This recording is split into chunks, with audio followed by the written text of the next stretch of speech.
നമ്മുടെ രവീന്ദ്രനെ നമ്മുടെ ആ ഡിസ്കോ ഒക്കെ ചെയ്ത പറഞ്ഞ ഒരു കാണിച്ച ആ രവീന്ദ്രൻ സിൽക്കിന്റെ ഡ്രസ്സ് കുറവല്ലേ, അപ്പൊ അതിനകത്ത് സിൽക്ക് ഡാൻസ് ചെയ്യുമ്പോഴത്തേക്ക് അതിൽ നിന്നാണ് കണ്ണ് കാണുമോ, എന്നെ ഒരു തന്നെ കാണുമോ? എനിക്ക് വേറെ ഒന്നും അവിടെ ഞാൻ കാണില്ല. പക്ഷെ എനിക്കറിയാം ഞാൻ ഒരുപാട് പിന്നിലാണ്. എനിക്ക് അറിയാൻ പാടാത്തോട് ചോദിക്കുക, ഏത് സിനിമയാണ് സിന്തറ്റിക് ഡ്രഗിനെ പ്രൊമോട്ട് ചെയ്യുന്നത്? മദ്യം ഗവൺമെന്റ് വിൽക്കുന്നുണ്ടല്ലോ, സിഗരറ്റില്ലേ ഏറ്റവും ഡേഞ്ചറസ് എന്താണ്? സിനിമ സ്വാധീനിച്ചിട്ടുണ്ട്, ഇല്ല എന്നല്ല. പല സിനിമകളും കണ്ടുപോയിട്ട് കൊലപാതകങ്ങൾ ചെയ്ത ആൾക്കാരുണ്ട്. നിങ്ങൾ കുറ്റം പറഞ്ഞോ, പക്ഷെ എന്തുകൊണ്ട് സിനിമ ചെയ്ത നേട്ടങ്ങളെ നിങ്ങൾ പറയുന്നില്ല? പപ്പയുടെയൊക്കെ സ്വന്തം അപ്പോസിൽ ഞാൻ അഭിനയിച്ചു കഴിഞ്ഞപ്പോഴാണ് ഏറ്റവും കൂടുതൽ ചീത്ത കേട്ടത് പെണ്ണുങ്ങളുടെ. എന്നെ കൊല്ലാനായിട്ട് നിൽക്കുന്നതായിരുന്നു ആ സമയം. ഞാനൊരു ജെന്യൂൻ പേഴ്സണാണ്. പണ്ട് അങ്ങനെയല്ല, എന്നെ വിളിച്ച മദ്രാസിലെ മോനായിരുന്നു. മിമിക്രി തുടങ്ങിയില്ലേ, അവരാണിത് തുങ്ങിയത്. അതാണെന്ന് എനിക്ക് തോന്നണേ. ആര് തടി പറഞ്ഞാൽ തടി വെച്ച പ്രശ്നമാണ് ഇവിടെ. വെൽക്കം രവീന്ദ്രൻ സാർ, സ്വാഗതം. നമസ്കാരം. നമസ്കാരം. നമസ്കാരം. റീൽ ടു റീലിലേക്ക് സ്വാഗതം. രവീന്ദ്രൻ എന്ന പേരിൽ നിന്ന് ഡിസ്കോ രവീന്ദ്രൻ ഇപ്പോഴും സാറിന് അങ്ങനെ അറിയും. ആ ഒരു പേരിലേക്കുള്ള മാറ്റം എപ്പം മുതൽ എങ്ങനെയായിരുന്നു? ആ ഒരു മാറ്റം ഉണ്ടായിട്ടില്ല. ഇത് ഇപ്പോഴും എന്നെ അറിയാവുന്ന ഡിസ്കോ രവീന്ദ്രൻ. അല്ല, അത് തന്നെ പറഞ്ഞത്. അതിപ്പോഴും രവീന്ദ്രൻ എന്ന് പറഞ്ഞ ആക്ടറിൽ നിന്നും പിന്നീട് ഡിസ്കോ രവീന്ദ്രൻ അറിയപ്പെട്ടു തുടങ്ങിയത് ഈ സമയം തൊട്ടായിരുന്നു. അത് ഈ യൂട്യൂബിൽ കാര്യങ്ങൾ വന്നപ്പോൾ പുതിയ ഇടുക്കി ഗോൾഡിന് ശേഷമാണെന്ന് എനിക്ക് തോന്നണേ. അല്ല, പണ്ടേ അങ്ങനെ ഇല്ലായിരുന്നു. ഡിസ്കോ രവീന്ദ്രൻ എന്നൊന്നും ആരും പണ്ട് എന്നെ വിളിച്ചായിട്ട് എനിക്കറിയില്ല.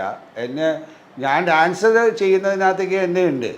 പക്ഷേ എനിക്ക് തോന്നണ 2000 ശേഷം ഞാൻ രണ്ടാമത് ഒരു ജനറേഷനിലേക്ക് അറിയപ്പെടാൻ തുടങ്ങിയ ഇടുക്കി ഗോൾഡ് ശേഷമാണ്. അപ്പോൾ തന്നെയാണ് വന്നിട്ടുള്ളതിനകത്തേക്ക് ഇവർ പറയാനായിട്ട് ഐഡൻറ്റിഫൈ ചെയ്യാനായിട്ട് പഴയ ആൾക്കാർ പെട്ടെന്ന് നമ്മുടെ രവീന്ദ്രനെ നമ്മുടെ ആ ഡിസ്കോ ഒക്കെ ചെയ്ത അങ്ങനെ തന്നെത്താനെ ഡിസ്കോ രവീന്ദ്രൻ എന്നുള്ള പേരുണ്ടായിരുന്നു പറഞ്ഞാൽ എനിക്ക് തോന്നണേ ഇതിന് തൊട്ട് മുമ്പ് ഇടുക്കി ഗോൾഡിൽ ആ പേരിട്ടായിരുന്നു അവർ, ഡിസ്കോ രവീന്ദ്രൻ എന്ന് പറഞ്ഞു. ഞാൻ എന്നിട്ട് കൈയും കാലും പിടിച്ചിട്ട് അത് മാറ്റിയ പ്രമോന്. കാരണം ഞാൻ പറഞ്ഞു അവസാനം ആ പേരും കൊണ്ട് നടക്കണമല്ലോ എന്ന് പറഞ്ഞിട്ട്. പക്ഷെ അത് എന്നെ കൊണ്ട് തല കുത്തി വന്നിട്ട് ഡിസ്കോ ഇടുക്കി ഗോൾഡിന് മുമ്പുണ്ടായിരുന്നു. അതെന്ന് പറഞ്ഞാൽ എനിക്ക് തോന്നണ യൂട്യൂബ് കഴിഞ്ഞതിന് ശേഷം 2000-ന് ശേഷം ആ സമയത്ത് അത് തന്നെ പേര് വരാൻ കാര്യം എന്ന് പറഞ്ഞാൽ ഞാൻ എന്തെങ്കിലുമൊക്കെ ചെയ്യുന്ന കാര്യങ്ങൾ പറയുമ്പോൾ നമ്മുടെ രവീന്ദ്രൻ എന്ന് പറയുമ്പോൾ ആ പഴയ ഡിസ്കോ അങ്ങനെ പറഞ്ഞു പറഞ്ഞ അവസാനം അതിൽ ലോപിച്ച് ഡിസ്കോ രവീന്ദ്രനായി എന്നെ ഒന്നാമത് ഈ മിമിക്രിക്കാരതിൻ്റെ കാര്യം. മിമിക്രി തുടങ്ങിയില്ലേ, അവരാണിത് തുങ്ങിയത്. അതാണെന്ന് എനിക്ക് തോന്നണേ ഡിസ്കോ രവീന്ദ്രൻ എന്നുള്ള പേര് വരാം. കാരണം അവർക്ക് ഈസി ആയിരുന്നു എന്നെ വെച്ചിട്ട് ചെയ്യാൻ. ഒരു ചുരുണ്ട മുടിയും ഒരു കെട്ടും ഒരു ഗിത്താർ പറഞ്ഞ ഒരു കാണിച്ച ഓക്കെ ആ രവീന്ദ്രൻ അങ്ങനെ. അതെ, അപ്പൊ അങ്ങനെ ഡിസ്കോ രവീന്ദ്രൻ ഇവരെന്നെ മുഴുവൻ കാണിച്ചേക്കണം അങ്ങനെയാണ്. അല്ലാതെ എൻ്റെ ഡയലോഗ് ഒന്നുമല്ലല്ലോ ഇവർ ഇമിറ്റേറ്റ് ചെയ്തത്. അപ്പോൾ ഈ മൊത്തം അങ്ങനെ വന്ന് എനിക്ക് അങ്ങനെ കറക്റ്റ് ഈ മിമിക്രിക്കാരുടെ വരവോടുകൂടിയാണ് ഞാൻ ഡിസ്കോ രവീന്ദ്രനായി കാണാനുണ്ടായത്. അപ്പോൾ പെട്ടെന്ന് ഇവർ ഓർമ്മയിലേക്ക് വന്ന് അതാരാണ് ഡിസ്കോ രവീന്ദ്രൻ. അതിൽ ഞാനൊരു ഡിസ്കോ രവീന്ദ്രനായിട്ട് വരുമ്പോഴാണ് ഇവർ ആ പേര് വെച്ചിട്ടാണ് ഈ ഇടുക്കി ഗോൾഡിലേക്ക് വരുമ്പോൾ എനിക്ക് ട്രെയിലർ അതിന് മുമ്പാണ് ശരി. ഇപ്പോഴത്തെ 2000 എനിക്ക് തോന്നുന്നത് ഈ മിമിക്രിയൊക്കെ വരുന്നത് എൻ്റെ ഈ ആൾക്കാരെ ഇമിറ്റേറ്റ് ചെയ്യുന്ന എൻ്റെ ഫിഗറൊക്കെ ചെയ്യാൻ നമുക്ക് 2000-ലാണ് തോന്നുന്നു. അതെ അതെ. ആ 2000 തൊട്ടിട്ട് ഇവർ ചെയ്യാൻ തുടങ്ങിയ തൊട്ട് ഞാൻ ആൾക്കാരുടെ മുമ്പിലേക്ക് പെട്ടെന്ന് അവരെന്നെ കാണുന്ന ഐഡൻറ്റിഫൈ ചെയ്ത ഡിസ്കോ കൂടിയാണല്ലോ ഇവർ കാണുന്നത്. അപ്പോൾ എല്ലാവരും എന്നെ പറയുമ്പോൾ നമ്മുടെ രവീന്ദ്രനെ ആ ഡിസ്കോ ഒക്കെ ചെയ്ത രവീന്ദ്രനെ എന്ന് പറയും. അങ്ങനെ ഞാൻ ചെയ്ത മറ്റ് പണ്ട് അങ്ങനെയല്ല, എന്നെ വിളിച്ച മദ്രാസിലെ മോനായിരുന്നു. അത് റിയൽ കഥയല്ലേ? അതെ, എന്നെ മദ്രാസിലെ മോനാണ് പലരും വിളിച്ചിരുന്നത്. അതിനുശേഷം പപ്പയുടെ രുദ്രനായി, കൊലയാളിയായി, ദുഷ്ടൻ, അത് കുറച്ച് നാളുണ്ടായിരുന്നു. പേടിപ്പിക്കുന്ന വല്ലാത്തൊരു കഥാപാത്രം. അതോടുകൂടി അതിങ്ങനെ കഴിഞ്ഞ് മാറിക്കഴിഞ്ഞപ്പോഴാണ് ഡിസ്കോ രവീന്ദ്രൻ വന്നത്. അതെനിക്ക് ഗുണം ചെയ്തത്. ശരിക്കും പലർക്ക് എന്നെ വന്നിട്ടുള്ളത് ഒരു ഓർമ്മകളിലേക്ക് ഞാൻ തിരിച്ചെത്താൻ കാര്യം മിമിക്രിക്കാർ തന്നെയാണ്. യഥാർത്ഥത്തിൽ ഞാൻ അതുകൊണ്ട് അത് എൻജോയ് ചെയ്യുന്നു. എനിക്ക് ഗുണം കിട്ടിയേ അവരിൽ കൂടി ഞാൻ രണ്ടാമത് ഓർമ്മയിലേക്ക് വന്നു. പിന്നെ ഇടുക്കി കൊണ്ട് വന്നു. അതിലേക്ക് ഞാൻ പെട്ടെന്ന് ഞാൻ ആൾക്കാരുടെ പിള്ളേരിലേക്ക് എത്തി. ഇന്നും ഒരുപാട് പേരുടെ മനസ്സിലേക്ക് എനിക്കത് എത്താൻ സാധിച്ചത് ഈ ഇടുക്കി കൊണ്ട്. സിനിമ ശരിക്കും പറഞ്ഞാൽ ഇപ്പം ഈ അടുത്ത ഒരുപാട് ലഹരി ഇൻസിഡൻറ്റും കാര്യങ്ങളൊക്കെ വന്നപ്പോൾ എല്ലാവരും സിനിമയെ പഴിയായിരുന്നത് ഒരുപാട് കേട്ടിട്ടുണ്ട്. സിനിമ കണ്ടിട്ടാണ് ഒരുപാട് സ്വാധീനിക്കുന്നു ആളുകളെ എന്ന് പറഞ്ഞാൽ ചില പ്രത്യേക സിനിമകൾ എടുത്തു പറയുന്നു, അല്ലെങ്കിൽ സിനിമയിൽ ലഹരിയുടെ അതിപ്രസരത്തിനെ പറ്റി പറയുമ്പോൾ സാറിന് ഒരു ടീനേജുകളിൽ ഒരുപാട് നിങ്ങൾ പറയാൻ വന്നത് ഇപ്പോൾ ഇടുക്കി ഗോൾഡാണോ? ഞാൻ പറഞ്ഞുതരാം. ബേസിക്കലായിട്ട് ഞാൻ പറയാം, ഏറ്റവും കൂടുതൽ തെറ്റിദ്ധരിക്കപ്പെട്ട ഒരു പടമാണ് ഇടുക്കി ഗോൾഡ്. ഇടുക്കി ഗോൾഡിൽ എന്താണ് ആക്ച്വലി പറയുന്നത്? സൗഹൃദമാണ് ഏറ്റവും വലിയ ലഹരി എന്ന് പറഞ്ഞുകൊണ്ടാണ് ഈ പടം അവസാനിക്കുന്നത്. ഏറ്റവും അതിനെ ആഗ്രഹിച്ച മിളച്ചെന്ന് പറഞ്ഞാൽ എൻ്റെ ക്യാരക്ടർ, വേറെ ഒന്നുമല്ല. അതിനെ തേടി പോകാൻ ഇവിടെ നിർബന്ധിച്ച് അതിലേക്ക് പോയി ഈ റിസ്ക് എല്ലാം എടുത്തതിന് ശേഷം അവൻ എന്താ ചെയ്യുന്നറിയാം, അത് തിരിച്ചു കൊടുക്കുകയായിരുന്നു. ഇപ്പോഴാണ് അവൻ തിരിച്ചറിവിലേക്ക് വരികയാണ്. സൗഹൃദമാണ് ഏറ്റവും വലിയ ലഹരി, ഇതല്ല എന്നുള്ളത്. ആ വാക്കിനെ വിട്ടിട്ട് ബാക്കി കാര്യങ്ങളാണ് നിങ്ങൾ പറയാൻ തുടങ്ങിയപ്പോൾ ബേസിക്കലി അത് പറയാൻ വന്നൊരു തീമുണ്ട് യഥാർത്ഥത്തിൽ. പിന്നെ അതിൻ്റെ ഒരു യാത്രയുണ്ട്, അത് ഒരു അതിൻ്റെ നൊസ്റ്റാൾജിയയും എല്ലാം അതിനകത്ത് കടന്നുകൊണ്ട് വന്നിട്ടൊരു മെമ്മറീസിലൂടെയും നമ്മുടെ സ്കൂൾ ടൈംസിനെയൊക്കെ ഓർമ്മപ്പെടുത്തിക്കൊണ്ടുള്ള ഒരു യാത്രയുണ്ട്. ആ സിനിമയ്ക്കുള്ള ഒരു മനോഹരത അതാണ്. അപ്പോൾ അതുകൊണ്ട് പലരും എതിർത്താലും എല്ലാവരുടെയും കമ്പ്യൂട്ടറിൽ ഒരു കോപ്പി ഉണ്ടാവും, ഞാൻ കണ്ടിട്ടുണ്ട്. അതൊരു കൾട്ട് സിനിമയാണ്, നോ ഡൗട്ട് അബൌട്ട് ഇറ്റ്.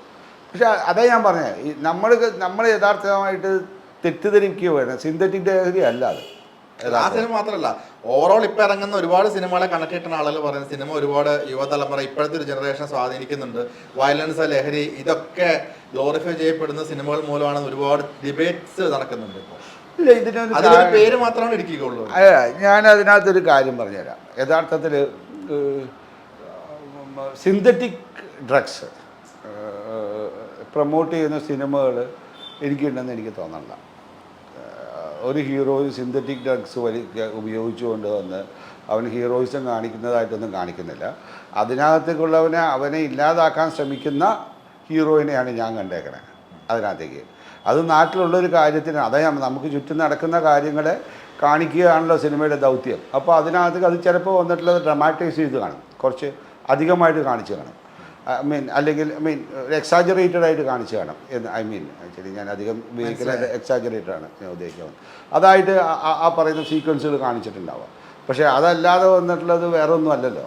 എനിക്ക് തോന്നുന്നില്ല ഏതെങ്കിലും ഒരു പടം നിങ്ങളിന്ന് പറയാമോ. എൻ്റെ ഓർമ്മയിലില്ല സിന്തറ്റിക് ഡ്രഗിനെ പ്രൊമോട്ട് ചെയ്യുന്ന ഒരു സിനിമയുടെ പേരെന്ന് പറഞ്ഞാൽ. സിന്തറ്റിക് ഡ്രഗ് എന്ന പേരെടുത്ത് ലഹരി എന്നാണ് ഓവറോൾ ഉദ്ദേശിച്ചത്. ലഹരി എന്നുള്ള കാര്യം വിടും, അത് എന്തിനും ആവാമല്ലോ, മദ്യം തന്നെ ആവാമല്ലോ. ആ മദ്യം ഗവൺമെൻറ് വിൽക്കുന്നുണ്ടല്ലോ. സിഗരറ്റില്ലേ ഏറ്റവും ഡേഞ്ചറസ് എന്താണ്?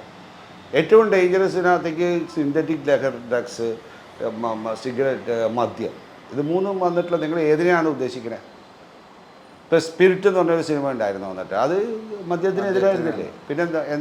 എനിക്ക് അറിയാൻ പാടാത്തോണ്ട് ചോദിക്കുക, ഏത് സിനിമയാണ് സിന്തറ്റിക് ഡ്രഗിനെ പ്രൊമോട്ട് ചെയ്യുന്നത്? സിന്തറ്റിക് ഇപ്പം നമ്മുടെ ചർച്ചകളിലും ന്യൂസ് ഡിബേറ്റ്സിലൊക്കെ നടക്കുന്നതെന്ന് വെച്ച് കഴിഞ്ഞാൽ പ്രത്യേകിച്ച് ഒരു പർട്ടിക്കുലർ സിനിമ എന്നല്ല, ഇപ്പോൾ സിനിമയിൽ ഏറി വരുന്ന ഒരു ഡ്രഗ്സിന്റെ യൂസേജ് കാണിക്കുകയും ഇപ്പോൾ വയലൻസിന്റെ ഒരു ആദ്യപ്രസരം രണ്ടായിട്ട് നമ്മളിതിനെ കാണാം, രണ്ടായിട്ട് കാണാം. ആദ്യം നമ്മൾ ഡ്രഗ്സിൻ്റെ കാര്യം പറയാം, പിന്നെ നമ്മൾ വയലൻസിൻ്റെ കാര്യം പറയാം. Okay, fine. ഞാൻ ഡ്രഗ്സിൻ്റെ കാര്യത്തിലേക്ക് ആദ്യം നമ്മൾ വന്നിട്ട് ഡീൽ ചെയ്യാൻ. അത് പൊതുവേ അങ്ങനെ ഒരു ചർച്ച വരുമ്പോൾ പറയാൻ ആക്ച്വലി വന്ന് ഇതിനകത്തേക്കുള്ള കാരണം എന്താണ്? ഈ ഡ്രഗ്സ് ഇവിടെ ഉണ്ടാവാനുള്ള കാരണം എങ്ങനെയാണ്? ഡിസ്ട്രിബ്യൂട്ട് ചെയ്യപ്പെടാനുള്ള കാരണം എന്താണ്? അതിന് അവൈലബിലിറ്റി ഉണ്ടാവുന്നത് എങ്ങനെയാണ്? അവിടെയാണ് നമ്മൾ കാര്യങ്ങൾ ശ്രദ്ധിക്കേണ്ടത്. നമ്മൾ സ്വയം എല്ലാവരിലും ഉത്തരവാദിത്തമുണ്ട്. അത് ഞാൻ പറഞ്ഞത്, ഒരു സൊസൈറ്റിയിൽ തന്നെ ഒരു ഉത്തരവാദിത്തമുണ്ട്. നമ്മളതിനെ മനസ്സിലാക്കി കഴിഞ്ഞാൽ അതിനെ നമ്മൾ ഇൻഫോം ചെയ്യണം അതോറിറ്റിയായിട്ട്. നമ്മളതിനകത്ത് കണ്ണടക്കരുത്. അങ്ങനെയാണെങ്കിൽ ഇത് രഹസ്യമായിട്ട് ചെയ്യാൻ പറ്റുമോ? പറ്റില്ല. നമുക്ക് അറിയാൻ പറ്റൂലേ ഇന്നോടത്ത് നടക്കുന്നുണ്ട്, ഇന്നോടത്ത് കാര്യങ്ങൾ ചെയ്യുന്നുണ്ട് എന്നുള്ളത്. അങ്ങനെ ആകുമ്പോഴത്തേക്കും ഈ പറയുന്ന സംഭവത്തിനെ ഇല്ലാതാക്കാനായിട്ട് ഒരു പോലീസ് മാത്രം വിചാരിച്ചാൽ ഈ 3 കോടി ജനങ്ങളെ ഒന്ന് കൺട്രോൾ ചെയ്യാൻ പറ്റുമോ? ഇതിനിടയിൽ പറ്റൂല്ലോ. കാരണം ഇത് ഈ സിന്തറ്റിക് ഡ്രഗ്സ് വളരെ ഈസി ആയിട്ട് അങ്ങോട്ടും ഇങ്ങോട്ടും മാറാൻ പറ്റും.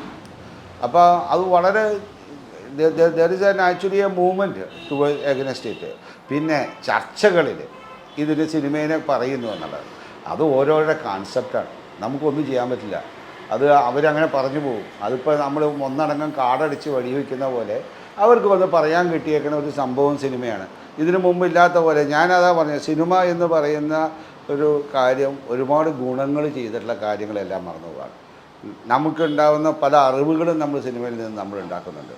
ഇപ്പോൾ ഗ്രാവിറ്റി എന്ന് പറഞ്ഞ സിനിമ, ഓക്കെ, നമ്മൾ ആ ഗ്രാവിറ്റി എന്ന് പറഞ്ഞാൽ നമ്മൾ ഈ യൂണിവേഴ്സിനെ കുറിച്ചിട്ടും നമ്മൾ അല്ലെങ്കിൽ ഈ പറയുന്ന ഗാലക്സിയെ കുറിച്ചിട്ടും ഒക്കെ നമ്മൾ മനസ്സിലാക്കുന്നതും ഈ ഗ്രാവിറ്റിയെ കുറിച്ച് തന്നെ മനസ്സിലാക്കുന്നതും കൂടുതലും കുട്ടികളിലേക്ക് വന്ന് ഈ ഗ്രാവിറ്റി എന്ന സിനിമ ഉപയോഗിക്കാൻ പാടില്ല. അതെ അതെ. ഇൻ്റർസ്റ്റെല്ലർ എന്ന് പറഞ്ഞൊരു സിനിമ വന്നപ്പോഴല്ലേ ഇവർ ബ്ലാക്ക് ഹോൾ എന്താണെന്നുള്ളത് എല്ലാവരും അറിഞ്ഞത്. ആയിട്ട് എല്ലാവരും ചർച്ച വന്നത്. അതിനു മുമ്പ് നമുക്ക് അങ്ങനെ ഒരു സബ്ജക്റ്റ് നമ്മൾ ചർച്ച ചെയ്തിട്ടില്ല, ഇല്ലല്ലോ.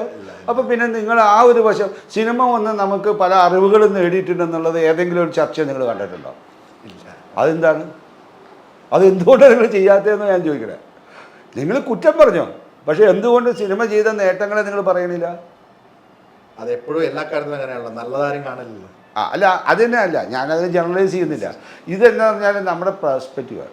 നമ്മുടെ കാഴ്ചപ്പാടിലുണ്ടായിരിക്കുന്ന പ്രശ്നം കൊണ്ട് നമ്മൾ വേറെ ഒന്നിൻ്റെ പേരിൽ പഴി ചാർത്തി നമ്മൾ രക്ഷപ്പെടാനുള്ള ഒരു എസ്കേപ്പിസായിട്ടാണ് ഞാനിതിനെ കാണുന്നത്. 2, violence in cinema. Of course cinema സ്വാധീനിക്കുമോ എന്ന് ചോദിച്ചാൽ സ്വാധീനിക്കും. സിനിമ സ്വാധീനിച്ചിട്ടുണ്ട്, ഇല്ല എന്നല്ല. പല സിനിമകളും കണ്ടുപോയിട്ട് കൊലപാതകങ്ങൾ ചെയ്ത ആൾക്കാരുണ്ട്. പക്ഷെ നമ്മൾ അവിടെയാണ് നമ്മൾ കാണേണ്ടത്. എന്താണ് ഇതിനകത്തേക്ക് സിനിമയിലേക്ക് ഒരു വയലൻസ് വരണ്ട എന്ന് നമ്മളെല്ലാവരും പറയാൻ പറ്റില്ല. നമ്മൾ ചുറ്റും നമ്മൾ നടക്കുന്ന ഒരു വയലൻസാണ്. അപ്പോൾ ആ വയലൻസിനെ നമ്മൾ കാണിക്കേണ്ടതല്ലേ. സിനിമയിൽ വന്നിട്ടുള്ള ഇപ്പം ഞാൻ പറഞ്ഞുതരാം, സിനിമ മാത്രമാണ്. അപ്പോൾ കുറ്റകൃത്യങ്ങൾ എന്ന് പറയുന്ന ടെലിവിഷൻ പരമ്പരയിൽ അതിൽ നടന്ന കുറ്റകൃത്യങ്ങളെക്കുറിച്ചല്ലേ പറയണേ, ആണോ? അപ്പോൾ അതല്ല പ്രശ്നം, അവിടെയല്ല ഇതിൻ്റെ പ്രശ്നം വരുന്നത്. പിന്നെ അതിൻ്റെ പ്രശ്നം വരുന്നത് ഫിലിം സ്റ്റഡീസ് ഇല്ലാത്തതുകൊണ്ടാണ്. ഇതിനെ വന്നിട്ടുള്ള നമ്മൾ അപ്പാടെ സ്വീകരിക്കുന്നതിന് പകരം അനലിറ്റിക്കലായിട്ട് കാണാനോ അല്ലെങ്കിൽ ഇതിനെ വന്നിട്ട് സിനിമ എന്ന് പറയുന്ന മാധ്യമമായിട്ട് നമുക്ക് കാണാനോ സാധിക്കുന്ന തരത്തിലേക്ക് നമ്മൾ വന്നിട്ടുള്ളത് അറിവ് വയ്ക്കണം. അപ്പോൾ ഞാൻ പറഞ്ഞുതരാം, പപ്പയുടെയൊക്കെ സ്വന്തം അപ്പോസിൽ ഞാൻ അഭിനയിച്ച് കഴിഞ്ഞപ്പോഴാണ് ഏറ്റവും കൂടുതൽ ചീത്ത കേട്ടത് പെണ്ണുങ്ങളുടെ. എന്നെ കൊല്ലാനായിട്ട് നിൽക്കുന്നതായിരുന്നു ആ സമയം. എനിക്ക് ആ സമയത്ത് ഞാൻ ഓടേണ്ടി വന്നതല്ലേ ശരിക്കും. കാരണം അത്രയ്ക്ക് വെറുപ്പ് എന്നോട് ദേഷ്യം ഉണ്ടായിരുന്നു അത്രയും. ഇന്നതുണ്ടാവില്ല, കാരണം ഇന്ന് അതിനെ സിനിമയായിട്ട് കാണും. അത് നന്നായിട്ട് ചെയ്തിട്ടുണ്ടെന്നേ പറയുള്ളൂ യഥാർത്ഥത്തിൽ. പക്ഷേ ഇന്ന് നിങ്ങൾ തെലുങ്കിലെങ്ങാണ്ടും ആണ് കൊണ്ട് തിയേറ്റർ കാണുന്നവനെ ആ സ്ത്രീ പോയി അടിച്ചു. ഇഷ്ടംപോലെ ഓക്കെ. അപ്പോൾ പുറമേ ഉള്ളവരുടെ പോലെ അല്ല നമ്മളിപ്പോൾ ഇവിടെ പെരുമാറണേ. ഞാൻ പറയാൻ വന്ന അതാണ്. നമ്മളിവിടെ ചെയ്യുമോ? ചെയ്യില്ലല്ലോ. ഇപ്പോൾ തിയേറ്ററിൽ പോയിട്ട് ആരും വന്നിട്ട് അങ്ങനെ വരുന്നവരെ നീ അങ്ങനെ ചെയ്തില്ലടാന്ന് പറഞ്ഞ് ചെരുപ്പൂരി അടിക്കുമോ? അടിക്കില്ല. നമ്മളതിനെ സിനിമയായിട്ട് കാണും, നീ ഭയങ്കരമായിട്ട് പെർഫോം ചെയ്തെന്ന് പറയും, ഇല്ലേ? ആണോ? അതെ അതെ. അതെന്താണ്? നമുക്ക് സിനിമയാണെന്നുള്ളൊരു അറിവ് നമുക്ക് വന്നപ്പോഴാണ്. അപ്പോൾ അതിനെ കൂടുതൽ ഫിലിം സ്റ്റഡീസും ഫിലിമിനെ നമ്മൾ അറിയാനും പറ്റിക്കഴിഞ്ഞാൽ നമ്മളിതിനെ ഒബ്ജക്റ്റീവായിട്ട് അല്ലെങ്കിൽ സബ്ജക്റ്റീവായിട്ട് മാത്രമായിട്ടല്ലാതെ കാണാൻ ഏലിനേറ്റ് ചെയ്തുകൊണ്ട് ഇതിനെ കാണാനായിട്ട് ഒരു കലാരൂപമായിട്ട് കാണാൻ സാധിക്കും. അപ്പോൾ അത് നമുക്ക് സംഭവിച്ചിട്ടില്ലേ? ശരിയാണ് അല്ലേ? അപ്പോൾ പിന്നെ എന്താണ് ഞാൻ പറഞ്ഞത്, ഇവിടെ ഏറ്റവും ആവശ്യം ഒരു ഫിലിം സ്റ്റഡീസാണ്. അത് സ്കൂൾ തലത്തിലേക്ക് നമ്മൾ തുടങ്ങേണ്ടിയിരിക്കണം. നമുക്ക് ആ ഒരു ബേസിക് എത്തിക്സ് നമുക്ക് ഉണ്ടായിരിക്കണ ഈ ന്യൂ മീഡിയയുടെ ഒരു ബേസിക് എത്തിക്സ് നമ്മൾ സ്കൂൾ തൊട്ടിട്ട് പഠിപ്പിക്കേണ്ടതല്ലേ? എന്താണ്, എവിടെയിലേക്കാണ് നമ്മൾ പോകുന്നത്, എവിടെയാണ് ഈ പറയുന്ന സാധനങ്ങൾ ഉണ്ടാക്കുന്നത്? ഒരു സിന്തറ്റിക് ഡ്രഗ് നമ്മൾ ഉപയോഗിക്കുകയാണെങ്കിൽ നമ്മുടെ ശരീരത്തിൽ എന്ത് സംഭവിക്കും, നമ്മുടെ ജീവിതത്തിനകത്തേക്ക് എന്താണ് അത് കാണിക്കുന്ന പ്രശ്നങ്ങൾ എന്താണ്, ഇത്തരത്തിലുള്ളതിനകത്തേക്ക് നമ്മൾ ഉപദേശിക്കുകയല്ല വേണ്ടേ. നമ്മളിവിടെ സിഗരറ്റിൻ്റെ കാര്യം എങ്ങനെ വലിയ പറഞ്ഞേ? എനിക്ക് പറഞ്ഞത് ആരെങ്കിലും ഉപദേശിച്ചിട്ടാണോ? ഞാൻ പറയുന്നില്ല. ഇവിടെ പല പാനീയങ്ങളും പേര് പറയാൻ പാടില്ലാത്തതുകൊണ്ട് ഞാൻ പറയുന്നില്ല. ഇവിടെ നിന്ന് ഭയങ്കരമായിട്ട് ഭയങ്കര സമരമൊക്കെ ചെയ്തിരുന്നതാണ്. ഇന്ന് അതിൻ്റെ ഒന്നും ആവശ്യമില്ലാതെ അതിൻ്റെ ഉപയോഗം കുറഞ്ഞു പോയില്ലേ? ഇവിടെ സിഗരറ്റ് വലി കുറഞ്ഞോ? ആണോ? ഓക്കെ. ഇപ്പോൾ പബ്ലിക്കായിട്ട് ആരുമില്ല. പണ്ട് ഞങ്ങളുടെയൊക്കെ കാലത്ത് സിഗരറ്റ് വലിച്ചാൽ വളരെ റെയറായിട്ട് ആൾക്കാർ വലിക്കുന്നുണ്ട്. സിഗരറ്റ് വലിയില്ല, അതാരും നിർബന്ധിച്ചിട്ടൊന്നുമല്ല. അതിൻ്റെ കാരണം എന്ന് പറഞ്ഞാൽ ബോധവൽക്കരണത്തിനേക്കാളും കൂടുതൽ അതിൻ്റെ ഡേഞ്ചർ അവൻ കണ്ട് അവനിലേക്ക് വന്നുപോയി.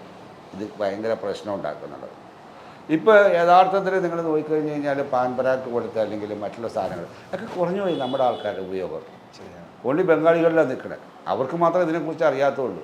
ബാക്കി ഇരിക്കുന്ന ആൾക്കാർ ഇതുണ്ടോ? ഇല്ല. അതിന് കാരണം നമ്മൾ മനസ്സിലാക്കി കഴിഞ്ഞു. ഇതിന് ഡേഞ്ചർ നമ്മൾ മനസ്സിലാക്കി കഴിഞ്ഞു. അപ്പം നമ്മൾ ഇതിനകത്തേക്ക് ബോധവൽക്കരണം എന്ന് പറയുന്നതൊന്ന് ശരിക്കും ഉപദേശമല്ല. മോനെ നീ ഇത് ചെയ്താൽ ശരിയാവില്ല കേട്ടോ എന്നൊക്കെ പറഞ്ഞാൽ അതല്ല ഉൾക്കൊള്ളണ്ടേ. ഇത് ഫേസ് ചെയ്യാൻ പോകുന്ന കോൺസിക്വൻസസിനെ അവനെ റിയലൈസ് ചെയ്യിപ്പിക്കുക എന്നുള്ളതാണ്. അപ്പം അവൻ പേടിക്കും, ഇല്ലേ? അത് പേടിക്കില്ലേ? അവൻ പേടിക്കും, അവൻ ഡെഫിനറ്റായിട്ട് പേടിക്കും. നമ്മൾ അറ്റാക്ക് ചെയ്താൽ പോലെ നമ്മൾ പാമ്പിനെ കാണുന്ന പോലെ ഇരിക്കും പിന്നെ അതാണ് നമുക്ക് ആവശ്യം. ഇതിൻ്റെ ഒരു ഡേഞ്ചർ നമ്മളായി കോൺസിക്വൻസസ് ഭയങ്കര കോൺസിക്വൻസസ് ഉണ്ടാക്കുന്ന ഒരു സംഭവമാണ് ഈ സിന്തറ്റിക് ഡ്രഗ്. നമ്മൾ അതിൻ്റെ ഉപയോഗത്തിന് വെറുതെ അത് ഭയങ്കര ഉപയോഗിക്കപ്പെടുന്നു, അത് ഇങ്ങനെ ആക്കപ്പെടുന്നു.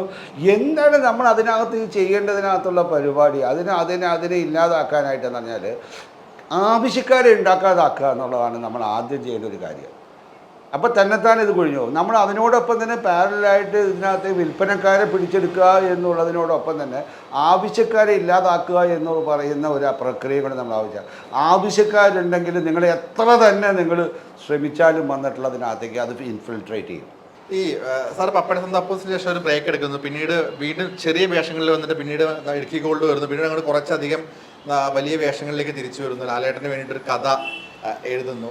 അപ്പം ഈ ഒരു സൗഹൃദം ഇപ്പോൾ സാർ പറയുന്നതിൽ നിന്ന് എനിക്ക് മനസ്സിലാവുന്ന സാറിനൊരു സൗഹൃദ വലയം എങ്ങനെയാണെന്നുള്ളത് അദ്ദേഹമൊക്കെ ആയിട്ടല്ലേ. സിനിമയിൽ രവീന്ദ്രൻ എന്ന് പറയുന്ന ഒരു ഫിലിം മേക്കറുടെ സൗഹൃദങ്ങൾ ആരൊക്കെയാണ്, എങ്ങനെയാണത് മെയിൻറ്റെയിൻ ചെയ്ത് ചോദിച്ചാൽ? ഞാൻ എല്ലാവരും എൻ്റെ സൗഹൃദമാണ്. നിങ്ങളിത് പറയാൻ വന്നെങ്കിൽ 500 പേര് എൻ്റെ കൂട്ടുകാരാണ് അമ്മയിൽ. അതേപോലെ തന്നെ മാഗ്ഡയിലുള്ളവരെല്ലാവരും എൻ്റെ സുഹൃത്തുക്കളാണ്. പ്രൊഡ്യൂസേഴ്സ് അസോസിയേഷനിലെ സുരേഷ് കുമാർ തൊട്ടിട്ട് മണി, സിയാദ്, എല്ലാവരും, ചേംബറിൻ്റെ സജി നന്ദിയായിട്ട് എല്ലാവരും വന്നിട്ടുള്ളതിൻ്റെ ഒരുപാട് പണ്ട് തൊട്ടേയുള്ള ചേംബറിൻ്റെ ആൾക്കാർ എൻ്റെ സൗഹൃദ വലയം നിങ്ങൾ പറഞ്ഞാൽ സിനിമ മൊത്തമുണ്ട്. അതുകൊണ്ട് നിങ്ങൾ ഞാനങ്ങനെ ഒരാളുമായിട്ട് മാത്രം ജീവിക്കുന്നതല്ല. എൻ്റെ സൗഹൃദം മുഴുവനും സിനിമയാണ്. ഞാൻ ഏറ്റവും കൂടുതൽ സമയം ചെലവഴിക്കുന്നത് സിനിമാ പുസ്തകങ്ങളിൽ കൂടെ സിനിമ കാണാനും എൻ്റെ DVD കാണാനും അല്ലെങ്കിൽ അതിനെ അനലൈസ് ചെയ്യാനും. ഇപ്പോൾ കൂടുതൽ സമയം വന്നിട്ടുള്ളത് AI-യിലാണ് നിൽക്കുക എൻ്റെ റിസർച്ചിന് വേണ്ടിയിട്ട്. അങ്ങനെ ഞാൻ ഇതിൻ്റെ പഠനത്തിനകത്ത് എൻ്റെ കൂടുതൽ സമയം പോവുക. ഇപ്പോൾ ഞാൻ ഈ പറഞ്ഞ നിങ്ങൾ ചോദിച്ചൊരു ചോദ്യത്തിന് ഞാൻ ഉത്തരം പറയാം. ശരിക്കും ഒറ്റ കാര്യം, ഞാൻ തിരിച്ചു വരുന്നതിന് മുമ്പ് ഞാൻ ചെറിയ വേഷങ്ങൾ ചെയ്തിരുന്നു. ആ വേഷങ്ങൾ ചെയ്തിരുന്നത് ഞാൻ ആക്ച്വലി അഭിനയിക്കാൻ തുടങ്ങിയ സമയമല്ല. ഞാൻ അഭിനയിക്കാൻ തുടങ്ങാൻ തീരുമാനിച്ചത് കിളിബോയിലൂടെയാണ്. അല്ലല്ല, അത് കഴിഞ്ഞിട്ടുള്ളതാണ് ഇടുക്കി ഗോൾഡ്. അതിനു മുമ്പ് ഞാൻ തലയൊക്കെ കാണിച്ചിട്ടുണ്ടെങ്കിൽ ഇപ്പം നോട്ട്ബുക്കല്ല, സൗഹൃദത്തിൻ്റെ പേരിൽ എൻ്റെ ഫെസ്റ്റിവലിലേക്ക് വരുന്ന ബാർട്ടർ സിസ്റ്റമാണ്.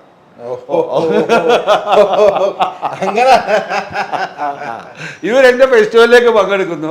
2 ദിവസം രവീന്ദ്രൻ ഒന്ന് വർക്ക് ചെയ്യാം. ഞാൻ എന്താണെന്ന് ചോദിക്കാറില്ല. അവിടെ പോകണവരെ എനിക്ക് എന്തിനാണെന്ന് അറിയില്ല. കാരണം ഞാൻ സിനിമ അഭിനയം നിർത്തിയേക്കുന്ന ഒരുത്തനല്ലേ. അപ്പോൾ അവർക്ക് ഞാനിവിടെ വന്നതിന് ഞാനിന്ന് അവിടെ പോയി കാണിക്കുന്നു. അപ്പോൾ ഞാൻ 1 ദിവസത്തേക്ക് പോയി വരും, 2 ദിവസത്തേക്ക് പോയിട്ട് വരും. അപ്പോൾ എല്ലാവരും കൂടി അതിനകത്തൊക്കെ ചെറിയ വേഷങ്ങളിലേക്ക് അഭിനയിക്കാൻ തുടങ്ങിയതാക്കി. അപ്പോൾ ഞാൻ അത് നിർത്തി. അങ്ങനെയാണ് സാർ വന്നത്. അതാണ് അതിൻ്റെ കാരണം. ഇപ്പം ഞാൻ പറഞ്ഞുതരാം, ഒറ്റ ഷോട്ടിലാണ് അത് തുടങ്ങി വെച്ചത്. TV ചന്ദ്രനാ തമ്പുരാൻ എന്ന് പറയുന്ന ഒറ്റ ഷോട്ടേ ഉള്ളൂ ഈ കഥാവിശേഷത്തിൽ. അപ്പോൾ ഞാനും TV ചന്ദ്രനായിട്ട് നല്ല ഫ്രണ്ടാണ്. അപ്പോൾ TV ചന്ദ്രൻ എന്നോട് പറഞ്ഞു, പുള്ളി ഒരു ദൂരദർശന് വേണ്ടിയിട്ടൊരു ഷോർട്ട് ഫിലിം ചെയ്യുന്നുണ്ടായിരുന്നു. അപ്പോൾ അതിനകത്ത് ബഷീറിൻ്റെ കഥ. അപ്പോൾ നീ ആ കാര്യം ചെയ്താൽ ശരിയാവുള്ളൂ, നീ. അപ്പോൾ ഞങ്ങൾ ഒരുമിച്ച് സിനിമ കാണലും സിനിമ ഫെസ്റ്റിവൽ ചെയ്യലും ഞാൻ എൻ്റെ സിനിമ പഠന കാര്യങ്ങളിലും സിനിമ വർക്ക്ഷോപ്പുമായിട്ട് നടക്കുകയാണ് ഫെസ്റ്റിവലായിട്ട്. അപ്പോൾ TV ചന്ദ്രൻ എൻ്റെ ഫെസ്റ്റിവലിലൊക്കെ ഭാഗമായിട്ട് വരും. അപ്പോൾ എൻ്റെ അടുത്ത് ചെയ്യാൻ പറയുമ്പോഴത്തേക്കും അത് ഞാൻ വരില്ലെന്ന് പറയാൻ പറ്റൂലായിരുന്നു എനിക്ക്. 2 ദിവസം ഞാൻ പോയി നിന്ന് കൊടുത്തു. അപ്പോൾ അടുത്തതിലേക്ക് വരുമ്പോൾ നീ അതിനകത്ത് ഒരു ക്യാരക്ടർ വന്നെന്ന് പറഞ്ഞു. ഞാൻ പറഞ്ഞു ശരി. ഞാൻ 10 പൈസ പേടിക്കാതെ ചെയ്യുന്ന സിനിമകളാണ് അത്. ഞാൻ എൻ്റെ ഒരു ബാർട്ടറാന്നേ. ഞാൻ പറഞ്ഞാൽ മനസ്സിലായോ? ഞാൻ പോയി കലാവിശേഷനിൽ പോയിട്ട് തലയും കാണിച്ച് ഞാൻ തിരിച്ചു വന്നു. അത് ഞാൻ അങ്ങനെ ചെയ്താണ്. കിളിപോയി തൊട്ട് ഞാൻ ശമ്പളം മേടിച്ചു തുടങ്ങി. ഇനി വീണ്ടും തിരിച്ചു വരാം എന്നുള്ള ഡിസിഷൻ എങ്ങനെയായിരുന്നു കിളിപോയിലേക്ക്? കിളിപോയി എടുത്തതെന്ന് പറഞ്ഞു കഴിഞ്ഞാൽ ഞാൻ ഈ ആ ഫെസ്റ്റിവൽ നടക്കുന്ന സമയത്താണ് എന്നെ വന്ന് കാണുന്നത്. ഫിലിം ഫെസ്റ്റിവൽ നടക്കുന്ന സമയത്ത്. അപ്പോൾ ഞാൻ അന്ന് എനിക്ക് തോന്നുന്നു അതിന് കാരണം വിജയബാബുവാണ്. ആ റോള് ഞാൻ ചെയ്യണമെന്ന്. വേറെ എന്തൊക്കെയോ കാരണങ്ങൾ നടന്നിട്ടുണ്ടാവാം. അങ്ങനെ ഞാൻ ഫെസ്റ്റിവൽ കൊച്ചി ഇൻ്റർനാഷണൽ ഫെസ്റ്റിവലിൻ്റെ ഓഫീസിലാണ് ഇവർ വരുന്നത്. ഡയറക്ടർ വന്ന് എൻ്റെ അടുത്ത് കഥ പറയുന്നു. അപ്പോൾ ഞാൻ പറഞ്ഞു അത് ഫുള്ളെടുത്ത് അഭിനയ ഗോവിന്ദ്. അപ്പോൾ ഞാൻ നോക്കിയപ്പോൾ അതിനകത്ത് ചെയ്യാനായിട്ട് 2 കോമഡി ആയിട്ട് ഞാൻ പറഞ്ഞു സെക്കൻഡ് ഹാഫ് ഞാൻ കോമഡി ആക്കിക്കോട്ടെ എന്ന് ചോദിച്ചു. എനിക്കൊരു കോമഡി ആയി കൊള്ളാമെന്ന് പറയുന്ന ഒരു ആഗ്രഹം എൻ്റെ മനസ്സിലേക്ക് കൊണ്ടുവന്നുകൊണ്ടിരിക്കുന്ന ഒരു സമയമാണ് ശരിക്കും. അപ്പോൾ ഇതിന് കിട്ടിയൊരു സ്പേസ് ഇതിൽ കണ്ടു ഞാൻ. ഓക്കെ. അപ്പോൾ ഞാൻ അന്നത്തെ കുറച്ച് കൂടിയ പൈസ പറഞ്ഞു ഞാൻ. എന്നാലെങ്കിലും കിട്ടും, വന്നാൽ വരട്ടെ, എനിക്കത് അഭിനയിക്കുന്ന താല്പര്യമില്ലായിരുന്നു. അപ്പോൾ അവർ സമ്മതിച്ചു. അപ്പോൾ ഞാൻ പറഞ്ഞു പോയി 4 ദിവസം പോയി വർക്ക് ചെയ്താണ്. ആ ഓരോ ദിവസം നല്ല പൈസ മേടിച്ചേ. അപ്പോൾ അതിനോടുകൂടി ഞാൻ സിനിമയിലായി. അപ്പോൾ അന്ന് ആ സമയത്താണ് എൻ്റെ അടുത്ത് ഇടുക്കി ഗോൾഡിന് ഒരു പടത്തിനെ കുറിച്ചിട്ട് പറഞ്ഞത് എൻ്റെ അടുത്ത്. അപ്പോൾ ശ്യാം പുഷ്കർ എനിക്ക് നേരത്തെ അറിയാം. ശ്യാം പുഷ്കർ ഇവിടെ വേറെ ഈ സിനിമ എഴുത്തിൻ്റെ പഠന ഇവിടെ എല്ലാവരും വന്നു പോയിട്ടുണ്ട്. ഞാൻ പറഞ്ഞല്ലോ ഈ സിനിമയുടെ നിങ്ങളുടെ തുടക്കകാലമാകുമ്പോൾ ഞാനുമായിട്ട് എങ്ങനെയൊക്കെ പരിചയപ്പെടും. ഞാനിവിടെ ഉണ്ടായിരുന്ന ഇപ്പോൾ 2016 തൊട്ട് ഞാനിവിടെ ഇല്ല. അതുകൊണ്ടാണ്. അതിന് മുമ്പുണ്ടായിരുന്ന കാലഘട്ടത്തിൽ സിനിമയിലേക്ക് പുതുതായിട്ട് വരുന്ന ആൾക്കാർ ഞാനുമായിട്ട് ഈ സിനിമ പഠനം ഫെസ്റ്റിവലിലേക്ക് വരുന്ന ആൾക്കാർ ആദ്യം എന്നെ മീറ്റ് ചെയ്യുക. ആദ്യമായിട്ട് ഫെസ്റ്റിവലിലേക്ക് വരുമ്പോൾ ഗുരുസ്വാമി പോലെയാണ്. ആ ഫിലിം ഫെസ്റ്റിവലിലേക്ക് 2000-ലൊക്കെ ഞാൻ ആക്ച്വലി പുതിയതായിട്ട് വരുന്ന ആൾക്കാർ എൻ്റെ അടുത്ത് ഒരുപാട് മീഡിയക്കാർ ആയാലും ശരി എനിക്ക് നന്നായിട്ട് അറിയാം. നിങ്ങൾ ചോദിച്ചു നോക്കുക. അവരെല്ലാം വരാൻ നേരത്ത് എന്നോട് അറിയാം. അപ്പോൾ എനിക്ക് എല്ലാവരും അറിയാമല്ലോ, ടോപ്പ് ടു ബോട്ടം എനിക്ക് എല്ലാവരും അറിയാം ഫെസ്റ്റിവലിലുള്ള ഫിലിം ഫെസ്റ്റിവൽ. അപ്പോൾ അവിടെ എല്ലാം ഓർഗനൈസ് ചെയ്യുന്നത് ഞാനാണ്. 2007 അന്ന് അമൃത വന്നിട്ട് എന്നെപ്പറ്റി ഒരു പ്രോഗ്രാം ചെയ്യുന്നത്, രവീന്ദ്രൻ എന്തിൻ്റെ സിനിമ ഫെസ്റ്റിവലിൽ വന്നാൽ എന്താണ് ചെയ്യുന്നത് ഞാൻ അവിടെ ഓർഗനൈസ് ചെയ്യും. ഞങ്ങളുടെ മലയാള സിനിമയുടെ ആൾക്കാരെ കൂട്ടായ്മ ഉണ്ടാക്കുക, അതിനകത്ത് മീഡിയയെക്കുറിച്ച് പറയിക്കുക, ഇത്തരം പ്രവർത്തനങ്ങളായിട്ട് ഞാൻ അവിടെ ചെയ്തിരുന്നത്. അതിനെക്കുറിച്ചിട്ട് പ്രേംചന്ദ് ഒരിക്കൽ എഴുതിയിട്ടുണ്ട്. ഫിലിം മറ്റേ അക്കാഡമി ചെയ്യേണ്ടതാണ് രവീന്ദ്രൻ ചെയ്തുകൊണ്ടിരിക്കുന്നത്. ഞങ്ങളൊക്കെ വന്നിട്ട് 90 തൊട്ടുള്ള ഫ്രണ്ട്ഷിപ്പാണ് പ്രേംചന്ദൊക്കെ ആയിട്ട്. സിനിമ ഇത്രയും സ്നേഹിക്കുന്ന അല്ലെങ്കിൽ സിനിമ ഇത്രയും ഒരു അക്കാദമിക് ലെവലിൽ അറിയുന്ന ഒരു വ്യക്തിയാണ് സാറ്. അപ്പം സാറ് തന്നെ ഇപ്പം ഇന്റർവ്യൂവിന് സ്റ്റാർട്ടിങ് പറഞ്ഞു ഒരുപാട് നെഗറ്റീവ് അഭിപ്രായങ്ങൾ, ഒരുപാട് ചീത്തവിളികൾ ഫാമിലിയിൽ നിന്ന് കിട്ടിയതുകൊണ്ട് ഞാൻ രക്ഷപ്പെട്ട് ഓടി, അങ്ങനെ മടുത്ത് ഞാനൊരു ബ്രേക്ക് എടുത്താന്ന് പറഞ്ഞു. അതൊരു ബോധവൽക്കരണമായിട്ട് സാറിനത് ചെയ്യാനുള്ള എന്തുകൊണ്ടാണ് ബ്രേക്ക് സംഭവിച്ചത്? ബ്രേക്കല്ല, ഞാൻ ആക്ച്വലി ഐ വാണ്ട് ഫ്രീഡം.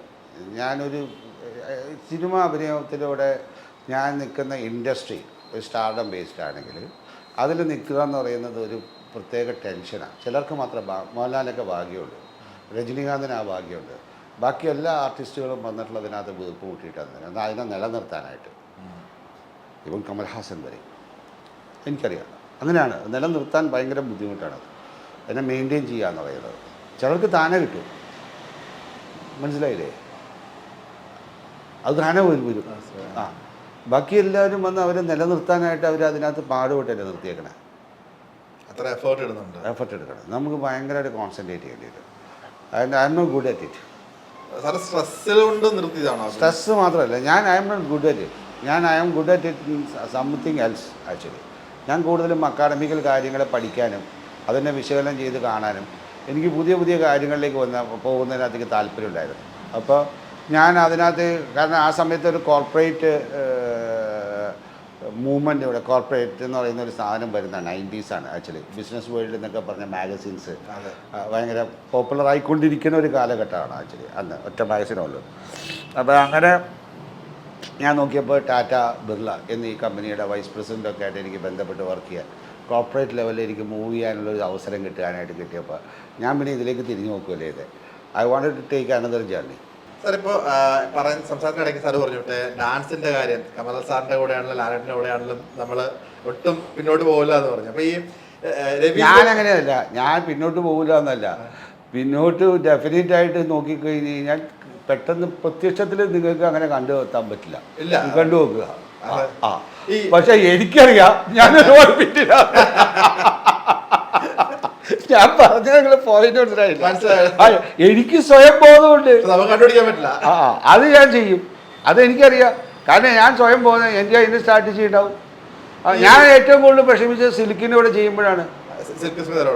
കാരണം സിൽക്ക് ഡാൻസ് ആയിട്ടല്ല, സിൽക്കിൻ്റെ ഡ്രസ്സ് കുറവല്ലേ. അപ്പോൾ അതിനകത്ത് സിൽക്ക് ഡാൻസ് ചെയ്യുമ്പോഴത്തേക്ക് അതിൽ നിന്നാണ് കണ്ണ് കാണുമോ, എന്നെ ഒരു തന്നെ കാണുമോ ആള്.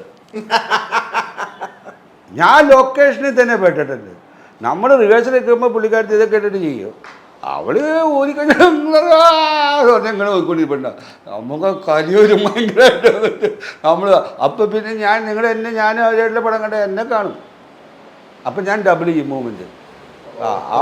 ഞാൻ അതൊക്കെ എനിക്ക് എൻ്റെ സർവൈവിങ് അല്ലേ. ഇല്ല എനിക്ക് കാശ് തരുമോ? അപ്പം ഞാനന്ന് നല്ല പൈസ മേടിച്ച് അഭിനയിച്ചുകൊണ്ടിരിക്കുന്നതിൻ്റെ കാരണം എന്തായിരുന്നു, എന്നെ ഞാൻ സെല്ല് ചെയ്യും. എനിക്ക് വേറെ ഒന്നും അവിടെ ഞാൻ കാണില്ല. ആരാണ് എൻ്റെ മുമ്പിൽ നിൽക്കുന്നത് ഒന്നും ആയിട്ടില്ല. ഞാൻ അവരുടെ പ്രശ്നമെല്ലാം മനസ്സിലാക്കും. എനിക്ക് എന്ത് ചെയ്താലും അവിടെ നിൽക്കാൻ പറ്റുമെന്ന് ഞാൻ മനസ്സിലാക്കും. ഞാൻ എൻ്റെ പെർഫോം ചെയ്തിട്ട് പോകും. എൻ്റെ സെറ്റിൽ ഞാൻ ഭയങ്കര ജോലിയായിരിക്കും. ലാലേട്ടന്റെ ഒരു ഇൻവോൾവ്മെന്റ് എന്താണ്? ലാലേട്ടൻ എന്തെങ്കിലും അഭിനയിക്കുന്നുണ്ടോ, അല്ലെങ്കിൽ എന്താണ് അദ്ദേഹത്തിന്റെ ഒരു ഇൻവോൾവ്മെന്റ് കാര്യം? ലാലാണ് ഇതിന്റെ ചെയർമാൻ. ലാലാണ് ഇതിന്റെ ചെയർമാൻ. ലാലാണ് കൊച്ചി മെട്രോയുടെ ചെയർമാൻ. ലാലിൻ്റെ ഒരു ചരിസ്മയാണ്, ഒരു കരിസ്മയാണ് actually, what you call it actually.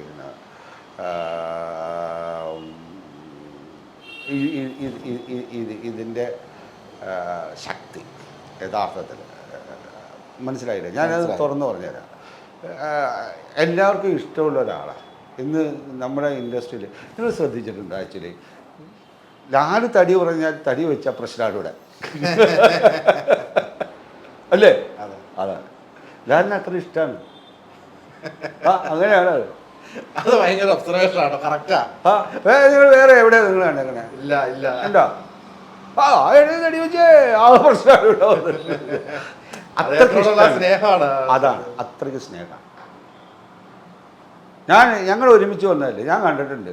ശരിക്കും പറഞ്ഞാൽ അങ്ങനെ അത് പുള്ളി അതിനു വേണ്ടി ഒന്നും ചെയ്യണം. അതേപോലെ രജനീകാന്ത് ഭയങ്കര ഇഷ്ടമാണ് ജനത്തിന്. രണ്ടുപേരുടെയും കൂടെയാണ് തുടക്കത്തിൽ എല്ലാ സിനിമകൾ ചെയ്തത്. ഒരുപാട് എനിക്ക് രണ്ടുപേരും ഞാൻ കണ്ടാൽ ദൈവം ഓരോരുത്തർക്കും കൊടുക്കുന്ന സിദ്ധിയാണ്. നമ്മളതിനകത്തേക്ക് കണ്ട് ആസ്വദിക്കാന്നുള്ളതൊക്കെ വെച്ച് വേറെ ഒന്നുമില്ല. പിന്നെ എന്താ പറഞ്ഞാൽ ഇവരുടെ ഈ പ്രഭാവത്തിൻ്റെ ഉള്ളിലേക്ക് നമ്മൾ ഒന്ന് പതുക്കെ നിന്നുകൊണ്ട് അതിനെ നമ്മൾ മേടിച്ചുകൊണ്ട് ഈ കാര്യത്തിന് ഞാൻ ഇത്ര വർഷം 10 വർഷം ഞാൻ ഓടിച്ചു. ഈ കൊച്ചി മെട്രോ 10 വർഷം ലാല് ചെയർമാനായിട്ടാണ്. അപ്പോൾ ലാലിൻ്റെ ഒരു സാധനം വന്ന് ഞാൻ എന്താ പറഞ്ഞാൽ എല്ലാവർക്കും ഇപ്പോൾ ഞാൻ പറഞ്ഞുകൊണ്ടാണെന്നൊന്നും എനിക്ക് ഫീലിംഗ് ഇല്ല. ഞാനാണ് ഇവരോട് പോയി എല്ലാം സംസാരിക്കണം. ഇപ്പോൾ സിബിയോട് അത് പണ്ട് തൊട്ടേ ഇവരെൻ്റെ ഫെസ്റ്റിവലിൻ്റെ ഭാഗമായിരുന്നു. പക്ഷെ എൻ്റെ വാക്കിനേക്കാളും ഉപരി വന്നിട്ട് മോഹൻലാൽ എന്നൊരു പ്രതീകം ഇതിൻ്റെ കൂടെ ഉണ്ടല്ലോ. അതുകൊണ്ട് എല്ലാവർക്കും ഇതിനകത്ത് ഭയങ്കര കോൺഫിഡൻ്റ് ആണ് യഥാർത്ഥത്തിൽ. കാരണം ലാൽ ഒരു ജെന്യുവൻ പേഴ്സണാണ്. അപ്പം അതുകൊണ്ട് എല്ലാവർക്കും അത്ര കാര്യമാണ്.